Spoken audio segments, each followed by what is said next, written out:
وہ مسکراتے ہوئے کہہ رہا تھا۔ حسن نے حیرت سے اس کو دیکھا، پھر ہاتھ سے اس کا ماتھا چھوا۔ کہیں صبح صبح سر پہ کوئی بھاری پتھر تو نہیں گرا؟ یا پھر حالے کی محبت سر چڑھ گئی ہے؟ مطلب عمر حیات اپنے پیسے ہم پہ خرچ کریں گے؟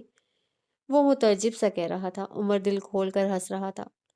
تم دونوں کے لیے اتنا کر ہی سکتا ہوں، آخر کو ایک میرا یک طرفہ دوست ہے اور دوسرا سالہ کم عذاب زیادہ۔ ویسے تمہیں کیا گفٹ چاہیے؟ عمر کو اب یہ موضوع زیادہ پسند آ گیا تھا۔ نہیں، مجھے کچھ نہیں چاہیے۔ اگر تم نے حامی بھر لی تو میں بے ہوش ہو جاؤں گا۔ ایک دن میں اتنے سارے معجزے نہیں دیکھ سکتا میں۔ وہ کانوں کو ہاتھ لگاتے ہوئے کہہ رہا تھا۔ عمر بے اختیار ہنستا ہی چلا گیا۔ کوئی اسے بتائے وہ ہنستے ہوئے کتنا اچھا لگتا تھا۔ اگلا دن رات 8:30 بجے بینز بلاسم کے باہر کلوزڈ کا بورڈ لگا دیا گیا تھا۔ اس وقت سارے بینچ ایک طرف کو کر کے رکھے ہوئے تھے اور بیچ میں کافی ساری خالی جگہ چھوڑی ہوئی تھی۔ ایک طرف لمبی میز پہ مختلف کھانے سجے ہوئے تھے جنہیں عمر حیات نے اپنے ہاتھوں سے بنانے کا شرف بخشا ہوا تھا۔ لیل سکندر لمبی سیاہ میکسی پہنے، بالوں کو کرل کیے، اس وقت انہی کھانوں کے گرد گھوم رہی تھی۔ کسی طرح الفا ادھر ادھر ہو جائے اور وہ کچھ ٹیسٹ کر سکے۔ ہارون شاہد بھی تیار سا تھا۔ سفید شرٹ کے اوپر جینز جیکٹ اور سٹائلش جینز پہنے وہ کافی اچھا لگ رہا تھا۔ اس وقت وہ اپنے پپا کو کال کر کے باقی کے سارے پلانز کینسل کر رہا تھا، ساتھ ساتھ عزت افزائی بھی کروا رہا تھا۔ حسن نسبتاً ایک الگ کونے میں بیٹھا تھا، اسے بابا یاد آ رہے تھے۔ اماں کو اس نے حالے کی وجہ سے نہیں بلایا تھا۔ عمر اب تک نہیں آیا تھا۔ حالے یہاں سے ذرا فاصلے پر نفیسہ حیات کے ساتھ بیٹھی تھی۔ وہ اس سے کچھ پوچھ رہی تھی۔ حالے مسکراتے ہوئے جواب دے رہی تھی۔ اس نے سیاہ سفید دھاریوں والا اسٹائلش گاؤن پہن رکھا تھا جس کی کمر پہ سنہری بیلٹ لگا ہوا تھا۔ بھورے بالوں کو کرل کر کے پشت پہ کھلا چھوڑ دیا تھا۔ کانوں، انگلیوں، کلائیوں اور گلے میں ہیرے پہنے وہ خوبصورت لگ رہی تھی۔ آج اس نے بھر بھر کے ہیرے پہنے تھے۔ یہ بات کافی لوگوں نے نوٹ کی تھی۔ ہیرے تمہارے لیے کیا ہیں حالے؟ نفیسہ کی بات پہ اس نے گردن موڑ کر انہیں دیکھا۔ ہیرے میرے لیے طاقت کا اظہار ہیں، میری پہچان اور مجھے یاد رکھوانے والی چیز۔ اس نے گنوا دیا تھا۔ نفیسہ بغور اسے دیکھ رہی تھی۔ مطلب تم آج سب کو دکھانا چاہتی ہو کہ تم خوش ہو، مطمئن ہو، اکیلی ملکہ ہو اور سب سے بڑھ کر عمر کے بغیر بھی خوش ہو۔ ان کی آخری بات پہ حالے بری طرح چونکی تھی۔ ایسا تو کچھ نہیں ہے، وہ بدقت بول پائی۔ تمہیں کیا لگتا ہے ان گزرے چند ماہ میں جو کچھ بھی تمہارے ساتھ ہوا وہ کیا تھا؟ نفیسہ نے سوال بدل لیا تھا۔ آزمائش، حالے فوراً سے بولی۔ نفیسہ سنجیدہ تھی۔ ہمیں ہر آزمائش کے بعد انعام ملتا ہے حالے سلطان، ہر قربانی کا صلہ اور ہر درد کے بدلے راحت، یہ اللہ کا قانون ہے۔ جب روزے رکھو، بھوک پیاس برداشت کرو تو آخر میں عید ملتی ہے۔ قربانی کرو، اپنا پیسہ اور اپنا محبوب جانور قربان کرو تو بدلے میں اچھی آخرت ملتی ہے۔ آزمائشوں کے بعد انعام ملا کرتے ہیں حالے، اللہ نے تمہیں عمر دیا اور تم ناقدری کر رہی ہو۔ حالے سلطان جہاں تھی وہیں سن رہ گئی۔ آس پاس کی ساری آوازیں، سارے لوگ، الفاظ سب بے معنی ہو گئے۔ اس کے رونگٹے کھڑے ہو چکے تھے۔ نہ تم کرسڈ ہو، نہ تم برتی ہوئی عورت، اور نہ ہی بانجھ۔ یہ سارے اختیارات اللہ کے ہاتھ میں ہیں۔ لوگوں کی باتوں کو دلوں سے لگانا چھوڑ دو حالے سلطان۔ لوگ تو دل چیرنے کے لیے چھری لے کر گھومتے ہیں۔ جو اللہ دے دے اس پہ صابر رہو اور اس کی قدر کرو۔ نہ قدروں کے نصیب میں نہ رزق رہتا ہے نہ محبتیں۔ وہ بول کر خاموش ہو گئی تھیں۔ شاید انہوں نے سامنے سے آتے ہوئے حسینہ سلطان اور مہرماں کو دیکھ لیا تھا۔ وہ دونوں مسکراتے ہوئے ادھر ہی آ رہی تھیں۔ حالے نے ذرا کی ذرا نظر اٹھا کر ان کو دیکھا، پھر نفیسہ کو دیکھا۔ وہ مسکرائی تھیں۔ جن کے ایک پیرنٹ نہ رہے ہوں انہیں دوسرے کی قدر کرنی چاہیے۔ یہ پہلے کے جانے کا غم ختم نہیں کریں گے لیکن گلٹ ختم ہو سکتا ہے۔ وہ کہتے ہوئے اٹھ گئی تھی۔ حالے ڈبڈبائی آنکھوں سے انہیں دیکھتی رہی۔ وہ لوگ اب ذرا فاصلے پر کھڑے تھے۔ حسن اپنی ماں کے ساتھ چہک رہا تھا۔ مہرماں اس کے بالوں میں پہ ہاتھ پھیر رہی تھی۔ حالے اٹھی، وہ اب چھوٹے چھوٹے قدم لیتی ان کے قریب گئی۔ حسینہ نے اس کے سر پہ ہاتھ رکھا۔ اس سے زیادہ کوئی تعلق تھا ہی نہیں۔ حالے چند لمحہ انہیں دیکھتی رہی اور پھر خود ہی آگے بڑھ حسینہ کے کندھے سے لگی۔ وہ پہل تو متعجب ہوئی، پھر نرمی سے اس کا سر تھپکا۔ حالے کے دل میں سکون اترنے لگا۔ مہر اس سے ملی تھی، وہ بس خاموش کھڑی رہی تھی۔ ناقدروں کی فہرست میں اپنا نام شامل کروانا اس کے لیے برا مشورہ تھا۔ کچھ وقت بعد وہ سب لمبی میز کے گرد جمع تھے۔ عمر آ چکا تھا۔ اس نے سیاہ ڈریس شرٹ کے ساتھ سیاہی پینٹ پہن رکھی تھی، کف موڑے ہوئے اور بالوں کو سلیقہ سے جمائے کافی اچھا لگ رہا تھا وہ۔ اس کے ساتھ ایک لڑکی بھی آئی تھی، 18-19 برس کی، سانولے چہرے اور گھنگریالے بالوں والی نورے۔ وہ بہت ہنسمکھ سی تھی، ہر ایک کے ساتھ فوراً گھل مل گئی تھی، سوائے حالے کے۔ عمر کے ہاتھ میں ایک چھوٹا سا پپی تھا۔ یہ تمہارے لیے ہے۔ حسن کو اسے تھماتے ہوئے گویا اس نے احسان عظیم کیا تھا۔ اس کا نام برونو ہی رکھنا، اس کی نسل تمہارے پچھلے کتے سے ملتی ہے۔ برونو تو ایک ہی تھا، حسن یاسیت سے بولا۔ اس سے پوچھ لو، یہ بھی اس کا کوئی چچا زاد یا ماموں زاد ہی لگتا ہوگا۔ عمر بیزاری سے کہتا میز کی جانب بڑھایا، وہیں جہاں نورے بیٹھی تھی۔ اس وقت وہ عمر کے ساتھ والی کرسی پہ بیٹھی حالے کو سخت زہر لگ رہی تھی۔ عمر بار بار مسکرا مسکرا کر اسے کچھ کہہ رہا تھا۔ حسن ایک بار پھر کسی کی محبت میں مبتلا ہو چکا تھا۔ بھائی کیک کہاں ہے؟ اب تک آیا کیوں نہیں؟ اب کے ہارون بولا تھا۔ ہم نے 2 کیکس آرڈر کیے تھے لیکن صرف ایک ہی کیک آیا ہے حسن کا۔ ہارون کا کیک اب تک نہیں آیا، حالے نے جواب دیا تھا۔ عمر بیٹے تم جا کر لے آؤ کیک۔ نفیسہ نے عمر کو مخاطب کیا تو وہ اٹھ کھڑا ہوا۔ حالے نے نوٹ کیا تھا کہ وہ نفیسہ حیات کو نہ نہیں کہتا، نہ ضد کرتا ہے اور نہ کوئی ایک سے زائد بات۔ مطلب عمر حیات اپنی اماں سے ڈرتا تھا۔ حالے بچے تم بھی ساتھ چلے جاؤ۔ حسینہ کی آواز پہ حالے نے کوفت سے ان دونوں کو دیکھا تھا۔ عمر ٹھہر گیا تھا۔ اماں وہ خود چلا جائے گا۔ حسینہ کو تو گویا ساری محفل میں ہول پڑ گئے تھے۔ شرم کرو حالے، وہ آئیں گے وہ جائیں گے اس طرح بولا کرو، شوہر ہے تمہارا۔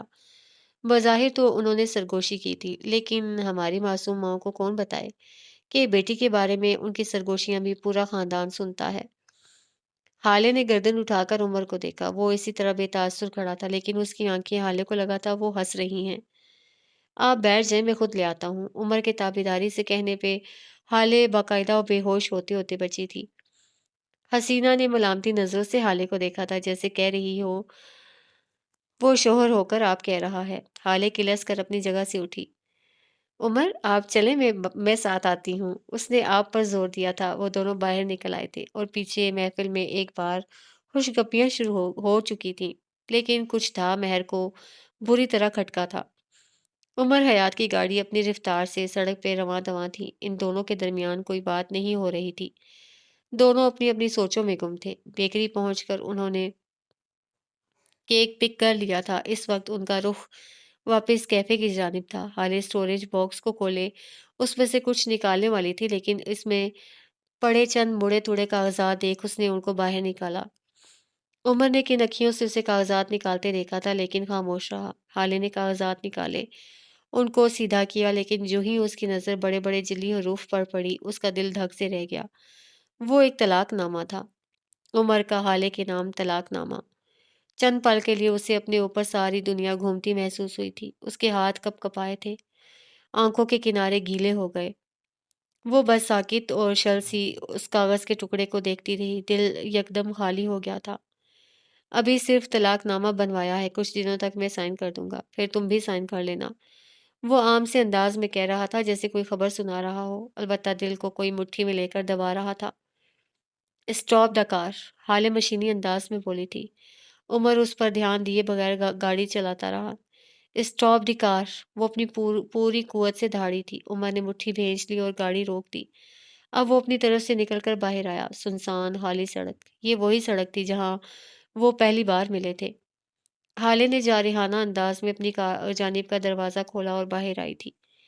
تم یہی چاہتی تھی نا؟ اب مل رہا ہے تو کیا تکلیف ہے؟ وہ سخت خوف زدہ تھا۔ جہنم میں جاؤ تم، ابھی کے ابھی دو نہ طلاق، ان پیپرز کا کیا جھنجھٹ؟ جب تمہیں چھوڑنا ہی ہے تو ابھی چھوڑو۔ وہ بھی چیخی تھی۔ عمر نے خود کو کمپوز رکھنے کی کوشش کی۔ میں تمہیں مزید ہرٹ نہیں کرنا چاہتا حالے، تم میرے لیے اہم ہو۔ اچھا یہی ہے کہ ہم بہتر طریقے سے الگ ہو جائیں، ایک دوسرے کو نقصان دیے بغیر۔ وہ تحمل سے کہہ رہا تھا۔ تم میرے بغیر جی لو گے؟ اس کی آواز پہ عمر ٹھہر گیا تھا۔ ایک پل کو دل بند ہوا تھا۔ میں نے جینے کی خواہش چھوڑ دی ہے حالے سلطان، مجھے بس جج صاحب اور ہیون کے لیے زندہ رہنا ہے، اور میں رہ لوں گا۔ حالے چند پل اسے دیکھتی رہی۔ دونوں کے بیچ لمبی خاموشی تھی۔ آسمان پہ کھڑا چاند انہیں خاموشی سے تک رہا تھا، بہتی ہوا ان کے دکھ میں نم تھی، تاریک ویران سڑک غمزدہ تھی۔ اسی پہر حال سلطان نے چاند کی دمکتی روشنی میں کھڑے شخص کو دیکھا۔ جب میں تم سے پہلی بار ملی تھی تو تم مجھے بہت قریبی لگے تھے۔ اس کی آنکھوں کے آگے اس تاریک رات، سیاہ رات کا منظر گھوم گیا تھا۔ سڑک پہ پڑا کوئی نوجوان کرا رہا تھا اور اسے پکار رہا تھا۔ اس کی آواز صحرا کے پیاسوں کی تاثیر مٹاتی تھی۔ میں جینا چاہتا ہوں، وہ بولی تو ہر شے ساکت ہو کر اس سے سنے گئی۔ جب میں نے تمہیں دوسری بار دیکھا تھا تو مجھے تمہاری تکلیف سے تکلیف ہوئی تھی۔ تمہارا چہرہ شناسا لگا تھا مجھے، تمہاری آنکھوں کے سحر سے خوف آیا تھا۔ وہ ہسپتال کے بیڈ پہ نیم دراز تھا، اس کا چہرہ سنجیدہ اور سپاٹ تھا، لیکن اس کی آنکھیں وہ عام آنکھیں نہیں تھیں، وہ ساحر تھیں۔ اس کا زخمی چہرہ، زخمی وجود حالے کو دل میں کھپ گیا تھا۔ کیا آپ دوبارہ آئیں گی؟ وہ نم آنکھوں اور لرزتے ہوئے لہجے میں کہہ رہی تھی۔ عمر کا دل جیسے رک رک کر چل رہا تھا، وہ دم سادھے اسے سنے گیا۔ حالے کہہ رہی تھی، جب میں نے تمہیں تیسری بار دیکھا تھا وہ ایک پل کو رکی تھی، تب مجھے تم سے محبت ہو گئی تھی عمر۔ وہ شاپنگ مال میں کھڑی تھی، کسی نے اس کو عقب سے پکارا تھا، وہ ٹھہری تھی۔ سیاہ آنکھوں والا مرد کچھ کہہ رہا تھا، وہ سن رہی تھی۔ وہ کہہ رہا تھا، کسی کو اگر آپ سے محبت ہے تو اسے آپ کے سفید اور سیاہ سے بھی محبت ہونی چاہیے، اسے آپ کے پنک سے بھی محبت ہونی چاہیے۔ یہ محبت ہو جانے کا لمحہ تھا۔ عمر کی آنکھوں کی پتلیاں ساکت ہو گئی تھیں، اس کا دل ٹھہر گیا تھا۔ حالے سلطان اس کے سامنے کھڑی تھی، وہ عورت جس کے عشق میں اسے 4 سالوں کا بن باز کاٹا تھا، وہ جس کے لیے کئی راتیں جاگ کر گزاری تھیں، جس کے لیے دل ٹوٹا شہر چھوڑا تھا، وہ آج اس کے سامنے کھڑی تھی، اس سے اظہار محبت کر رہی تھی۔ آج اسے لگا تھا اس کی اماں صحیح کہتی ہیں، اس کا بخت واقعی سکندری بخت ہے۔ میں تمہارے ساتھ جینا چاہتی ہوں عمر، وہ ہلکی نم آواز میں کہہ رہی تھی۔ ایک وقت تھا جب تم نے کہا تھا تم جینا چاہتے ہو اور میں رک گئی تھی۔ کیا آج تم میرے لیے نہیں رکو گے؟ عمر کو لگا تھا وہ سانس نہیں لے سکے گا۔ I love you Umar, I really love you. میں تمہارے بغیر نہیں جینا چاہتی، تم میرے لیے ضروری ہو، سانس لینے جتنے ضروری۔